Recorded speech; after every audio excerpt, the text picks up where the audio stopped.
这般的欢乐时光只过了一天，次日父亲以同源2枚够酱猪肉2块吃了之后，患上了严重的痢疾，来势凶险，一日数变，请西医治理，医生一味摇头，病势日益严重。经过了7天，他老人家竟溘然长逝。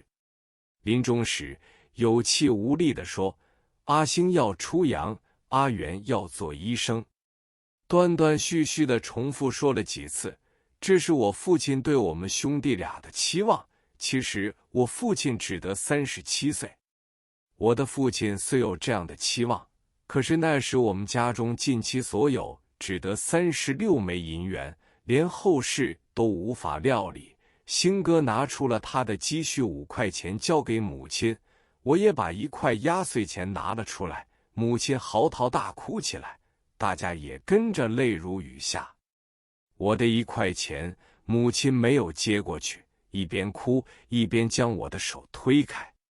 我手中的1块钱本来上面贴有一个红纸的喜字，受到泪水的浸润，成为血液般的红色。母亲以为我流了血，哭到晕厥过去，我却以为家中又死了一人，痛哭失声。待他醒了之后，他嘱我将银元藏好，免得引起更多伤感。这些情况以后我每逢发寒热做噩梦时，总是呈现出这一幕悲剧。接着我的4伯父匆匆赶到，进门便大哭，哭到死不成声。这时我的大姐年仅16岁，星哥10岁，我6岁，大妹4岁，幼妹2岁，都在同年，而且母亲还怀有3个月的身孕，就是后来姨父而生的示范弟弟。4伯父看了这般凄凉情景，他安慰我母亲说，一切身后的事由我来安排。这天大家只是哭，但是我母亲意志坚强。她说，天下事无不了之局，我也会负起这个重任。亲友们都暗暗着急，如何料理善后，谁都知道这是不可想象的困难大事。母亲在送4伯父出门时说了几句话，就如何处理的办法表达了她的意见。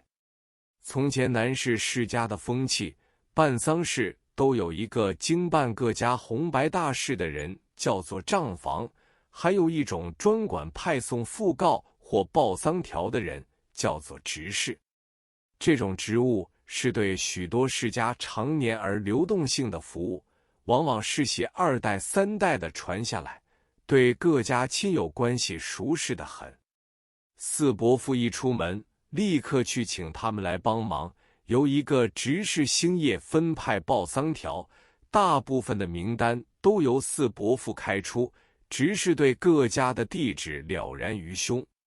4伯父对这个执事暗示，此次丧事经济拮据，非同往日，希望你口头上通知大家要送现钱。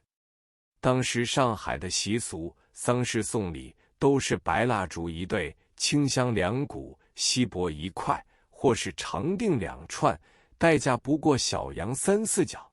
比较接近的亲友，加送一副白竹布的挽联，代价也不超过2角钱。这次丧仪，亲友因得到暗示，纷纷改送赋仪，有些送1元，有些送2元，有几家豪富的竟送10元，这数目在当时算是很惊人的了。这次收到的钱总数有100多元，殡葬的问题都可以解决了。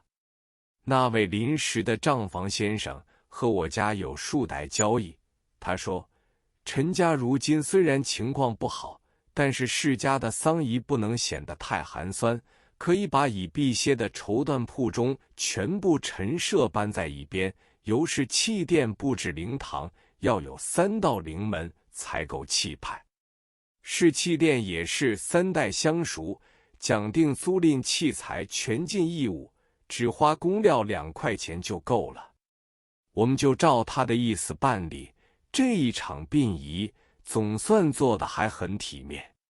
从前旧家都是大家庭，逢到红白大事，无论你做得怎样好，必然有人说长道短，妄加批评，特别是一些长辈老太太，闲话最多。我母亲因为这次父亲的突然死亡，一定要焚化一份6斤4两。所谓6斤4两，即是锡箔总重分量100两，是代表白银100两的象征物。当时上海的锡箔都由绍兴运来，用纯锡打成，价值不菲。